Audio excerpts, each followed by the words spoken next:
What's up, podcast guest? It's Myson Jones here, and I want to talk about something that is has been on my mind as of late, and it may be something that you are or have already dealt with or will deal with very soon.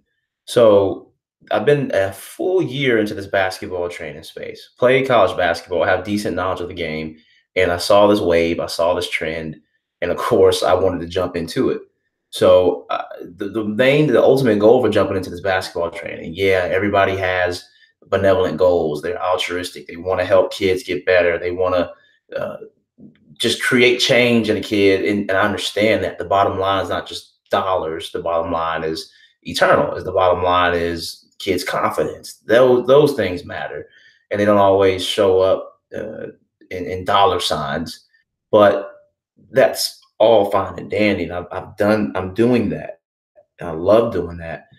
What I'm getting at now, again, the goal wasn't to build a huge basketball training business. The goal was to have a basketball training clientele that provided cash flow to grow Hoops Institute, the software. But what I'm realizing right now is if you have a good product and if you do things the right way, which I'm believe that I'm doing, Damon Altizer said it like this: if you build the player, if you focus on building the players, the business will come, right? So he's always said that from the get-go. I've talked to him a lot, and he's helped out with that concept, with that mindset. And what's happening right now is things are growing, more people are finding out, seasons are finishing, and I'm dealing with more customers, more potential customers than I've ever had to deal with.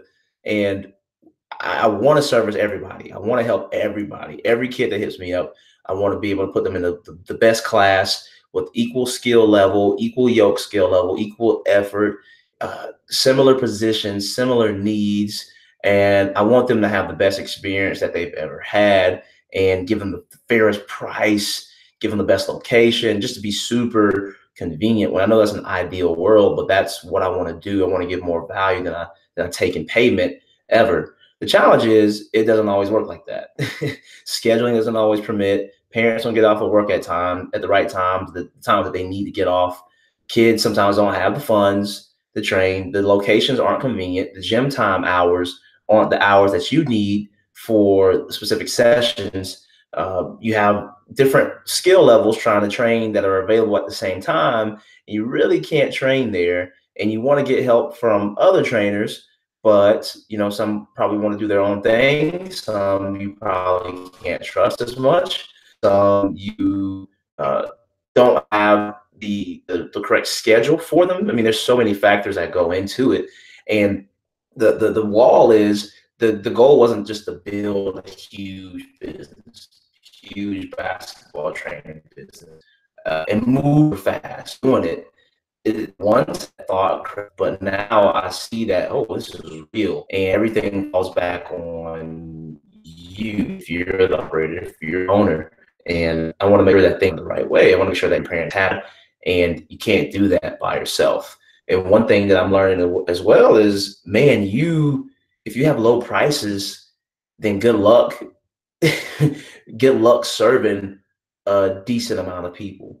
I was in for the low price, high volume idea, but I'm realizing after a certain point, there needs to be enough margin to pay for gym costs, pay for the trainers, pay for all these things that factor in. And when you start looking into really, really going past a sole proprietor, being an LLC, and having the tax issues and all these other things that weigh in that you have to account for in the margin. And it's not all about margin, but it is necessary for what I'm realizing, which hit me. But luckily, great thing is there are trainers out there who are doing it well. They're doing it well online. They're doing it well offline. They help me out tremendously, and they're in the basketball training mastermind that we have going on. Check the description in this podcast episode and ask for access to that. Answer the questions somewhat decently. If you don't answer the questions well, I delete them straight off, because I ask a question. If you can't answer the question, I don't really know if you're training, what the purpose is for joining the group.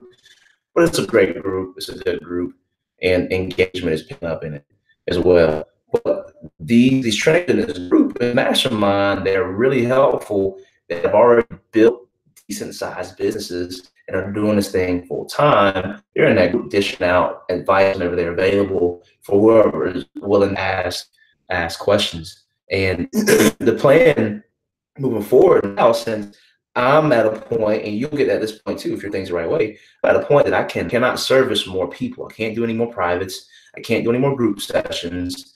Otherwise, I'll probably just wear myself out. There's borderline no more availability. So I have to leverage myself. It's so cliche, but I'm seeing that's what's needed to be done. And unless we are working, this is as if you want to build a large training business. Realize that you can't always be a trainer. You have to work on the business, work on trainers, not in the business, not be the trainer. So I don't know. I want to have an episode with a basketball trainer who has staff, because there is a really tricky process I'm aware of in hiring other trainers. And from my understanding, a lot of trainers want to have their own thing, but they don't realize the what it takes to have your own thing. And even then, hiring trainers, you have to make sure they're good people. You have to make sure that they're the right person for the job and an athlete. And there's so many things that get involved with it. And I know about trainers who've gotten burned in the past by other trainers coming in, taking their clientele, and all these things. And no matter what you say, non-compete and all this stuff, you could do it, but who wants to go to court with legal battles and spend all that money and take somebody's stuff that probably doesn't even have much stuff? So it's a lot. And I'm looking to have a podcast interviewee on here talking about that, about growing and scaling, which is interesting. That word scaling. Adam Egan is really good trainer out of Utah. He talks about this idea of scaling as trainers. Should we even be looking to do that unless we've perfected our craft? When is the time to consider trying to grow a business when we're actually freelancers? So he's a guy you have to check out. We're going to have on the podcast soon. But back on track, when I keep meandering, if you are trying to, or if you're at that spot to where you are in an uncomfortable, having so many athletes coming to you, wanting to train different locations, you can't be two spots at once, and you need some help. It's tough to do that unless you have things in order, unless you have things organized. And that wasn't me for a point in time. And frankly, I'm almost there right now. And I know I couldn't have done it, and I know I won't be able to do it unless I have a system that works for me. And I'm thankful and I'm happy that I have the playbook, and you need to check it out too. If you're that trainer who needs to have a system in place, if you need another trainer in a different location, you need kids to sign up for that trainer in that location to pay you to your business account, and then you pay that have payroll, whatever the case may be. If you're that trainer, then check out, there's a trial that we have going on that will help you to systematize everything and organize things, save yourself some time, energy, and money too. So I ran for the day. I still going around looking at gym times, seeing what's available. Found great trainers who are ready and willing to go.